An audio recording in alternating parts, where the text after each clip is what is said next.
Knowledge Cube and I'm Ashwin here. Today is the second part of the Python tutorial.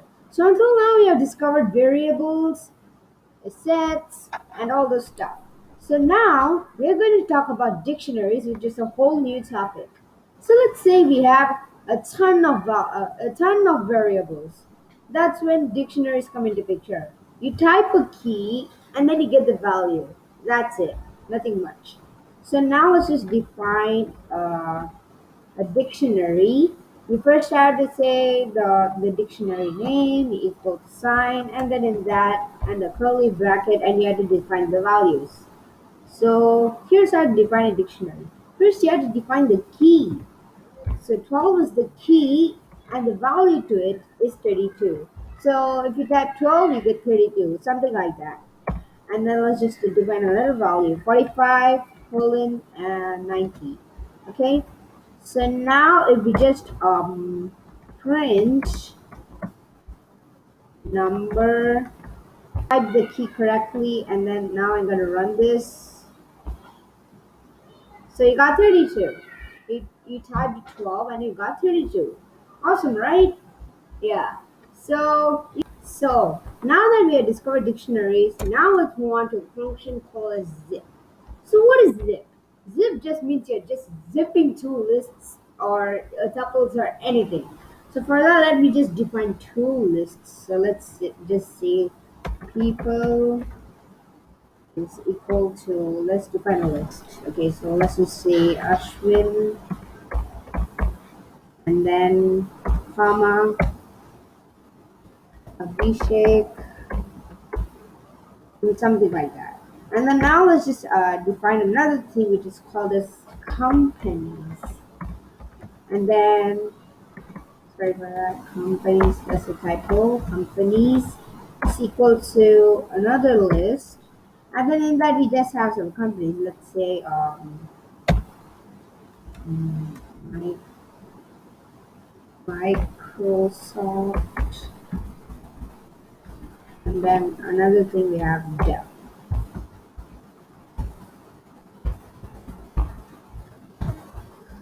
So now you gotta use the zip function, okay? So let's just here's how to define the zip function. So let's just call the variable called as k is equal to, then let's just say zip and then parentheses, and then in that you have to pass two things, the people and companies. Okay, so let's just say people and companies. Okay, so now let's just run this now. Let's just say print, because you'll get a blank output. Print k, and now we just run this. It's only says zip object at 0. So it's just saying that it's just a zipped list. So we don't want that, right? We want this the zipped list, not Python telling us that okay, this is a zip list. Okay. So what I mean is that you have to make this into a list, and then only it will print Ashwin Microsoft one list, Abhishek Dell another list. Okay, so I'll just show you how to do that. So you have this method called as type conversion. So what is type conversion? So let's say you have a string and you want to convert it into an integer. That's when you use some very special functions. So let's just say, let's declare a variable called as a equals to 5, and now let's just change this a into a string. So how do you do that? To do this, we have to define another variable, b is equal to, and then you have to say str. This is the method to, like, change that a into a string. So in that we will pass a, and now if we just say, and now a has become str, a string. Okay, so it's something like that. So that's the same thing with these stuff. Okay, that's the same thing with these stuff.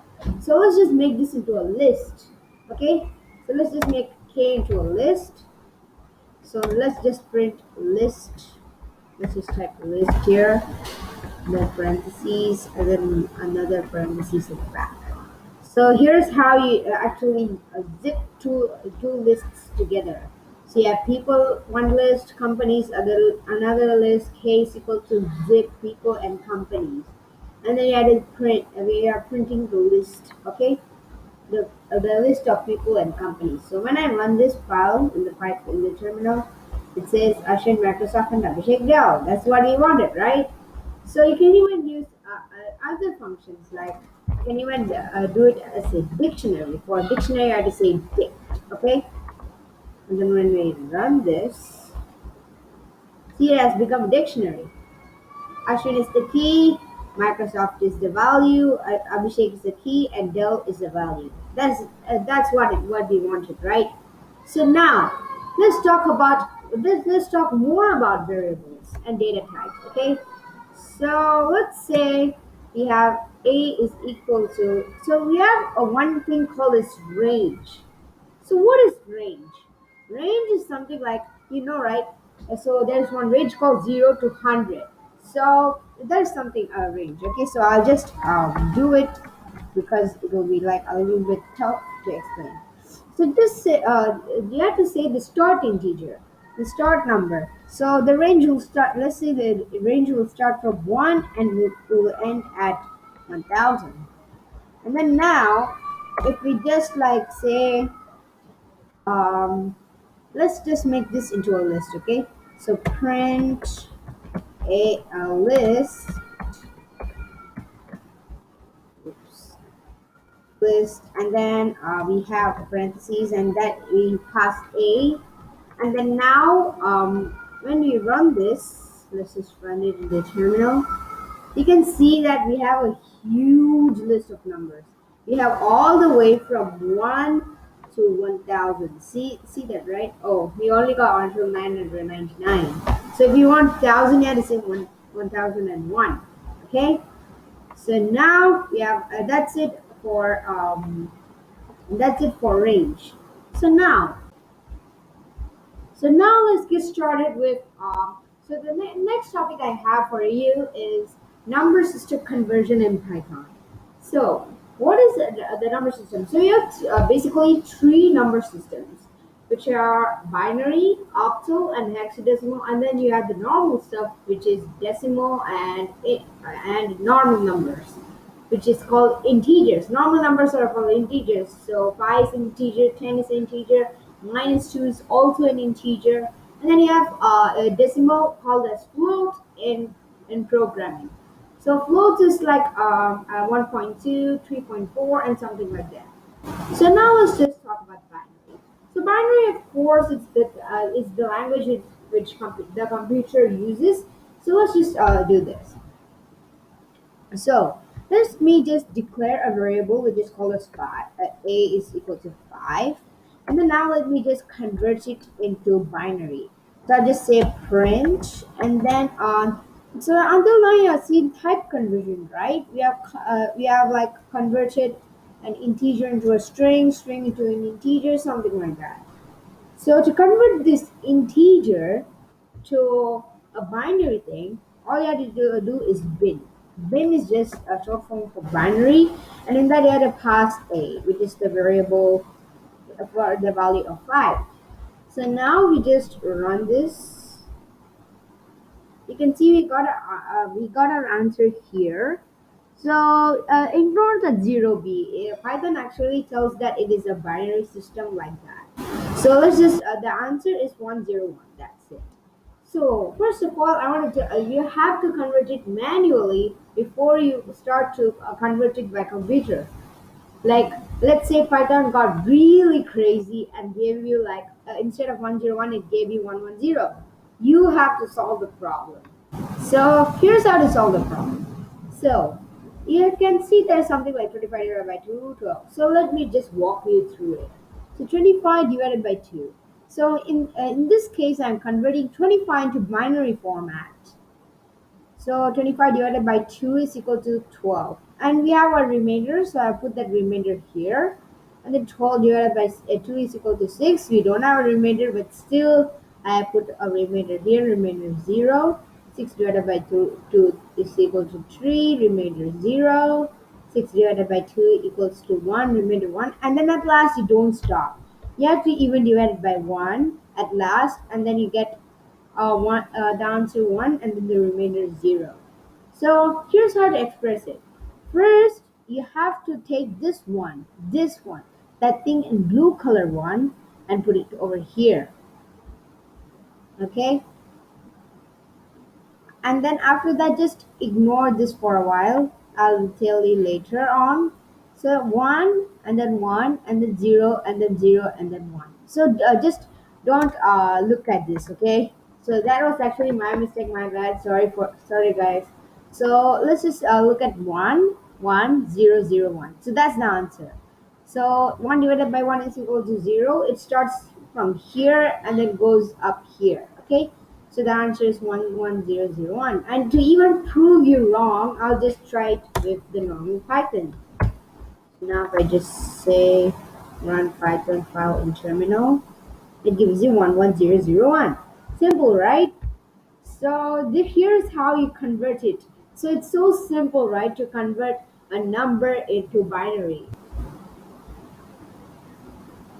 Okay, so I've actually you have to convert it on the spot.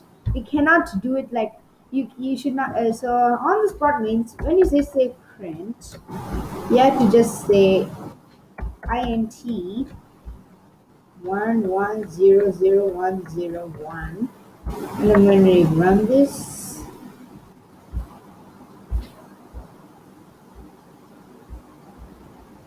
okay. So now let's just talk about Boolean variables. So what is Boolean? Boolean is something like, okay, so let's just talk about octals. So octals means just like 0 to 8. Okay, that's it. So let me just declare a variable called as 5 again, and OCT. Yeah. So for to change integer into octal, you have to use the method which is OCT, that's it. And then in that you have to pass A, and then now we have to just say print B. And now when we run this, you actually get octal 5. So of course it's 5, it cannot exceed 8, okay? So now let's talk about hexadecimal. So hexadecimal is like, it's just like this: 1, 2, 3, 4, 5, 6, 7, 8, 9, and then after that it's surprise A, and then B, C, D, E, and F. So here's how it is, okay? So here's how it looks like. So this is the hexadecimal number system. So now let's just define a normal thing. A is equal to 5, and then B is equal to, for hexadecimal, you use the method which is hex. So hex, this converts this A into a hexadecimal number. So let me just pass in A, and now if I just run this, you get, where is it? Oh, we forgot to print it, sorry. Print B, that's it. Now you're gonna run it. Run it in the Python terminal. So you can see we got the answer which is 5. Of course it's gonna be 5. So now that's it for the number system conversion. Now I'm going to talk about two more variables. Okay, so here are some two more variables you can use. So let's say that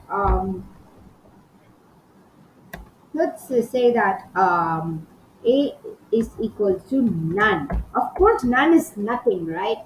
So now I will also print A, and now if I just run this in the terminal, you can see that it just printed none. That's it. Because this is actually the none variable. That's it. Nothing much. So there's the one thing called as none, and then there's also one thing called as what is it? Yes. So it is called Boolean. So what is Boolean? Boolean just means true or false. So let's just say you want to convert, let's just say a is equal to 5 again, and then print print a. So let's just convert this into, what can we convert? So we have to just say BOOL. That's it. So if you want to convert this. So let's just not make it 5, let's just make it 1 to make it simpler to understand. And let's just pass A, and when you run this in the terminal, you actually get true. So what Python does is like is like a, 1 is true and 0 is false. So let me just make this 0, and when I run this again, it shows false. So that's it. So 0 is false and 1 is true. That's it. Nothing much. So now I'm going to talk about one function which is called type. So what is type? Type will just return the type of variable we are working with. So when I just say print type and then parentheses, and in that I just add a, and now if I just run this in the terminal, we get class int. So there, ignore this class. It just say int. Int just means integer, which is a normal number. And if I just say 0.5, it just gives that it's a float. So if I told you already, a number with the decimal point is called a float. That's it. Nothing much. So now I'm going to tell you about the ID function. What is ID function? So ID just gives us, so when you define a variable, it gets stored in the machine somewhere, right? So it just assigns a special address. And when you type that address, it just access that variable. Something like that. So when I just say A is equal to 5 again, and then I just print. So when I say ID, and then in that I pass A, Python file, and you can see we got this really not large number. This is the actually the ID number in which this A variable is stored in our machine. So that is the concept of ID. So now let's just talk about input. So of course you have seen in many things, like if you want to log in into Facebook, you have to enter your email ID and your password. So that's how to do that with Python. It's very simple. So first, let's just say call the variable, call this A, and then just put input, of course, and then in that you have to type a question you want to ask to the user. So let's just say enter. Sorry for that. Enter your name.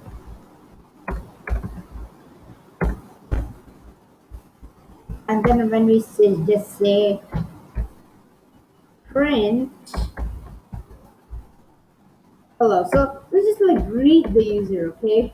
Because it's not like good like printing only the name. We should also greet the user. So what this thing will do, it will take input from the user, it will store it in the variable, and then we are calling the variable over here.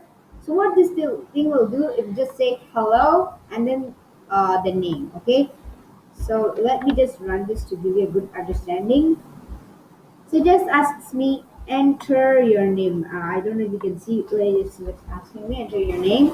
I just enter my name, which is Ashwin, ASHWIN, and it just greets me, hello Ashwin. Cool, huh? So that's the same thing. So if you want to do addition, you'll just get some like some error. Okay. So when I just say instead of enter your name, I'll just say enter a number. And then what I will do, I'll just enter a number, and I'll just say run Python file, and then I'll just say 23. Okay, so it does not work like that. So let me just say print a ball. As you can see, it's just asking me enter a number. I'll just enter some number. One, two. Oh, it's here. Just say one, two, three, and then you get type error. Oh, we can only concatenate string, not integer. So what is just saying that you cannot add some a word, of course, right? You cannot add a number and a string. So what should you do? That's it. Just convert it into an integer. So let's just say int the method to convert this input into an integer. So by default, this input is always in a string format, not integer. Okay, so if you want to convert it into an integer, just go along and convert it. Okay, so now if I just run this again, enter a number, I'll just say 15. So it just printed 27 and hello 15. So it just enters a number 20. It just adds 12 to that number. So I entered 15 plus 12 is equal to 27. And then it also says hello 15. Okay. So I hope you got an idea of everything. And do subscribe for more.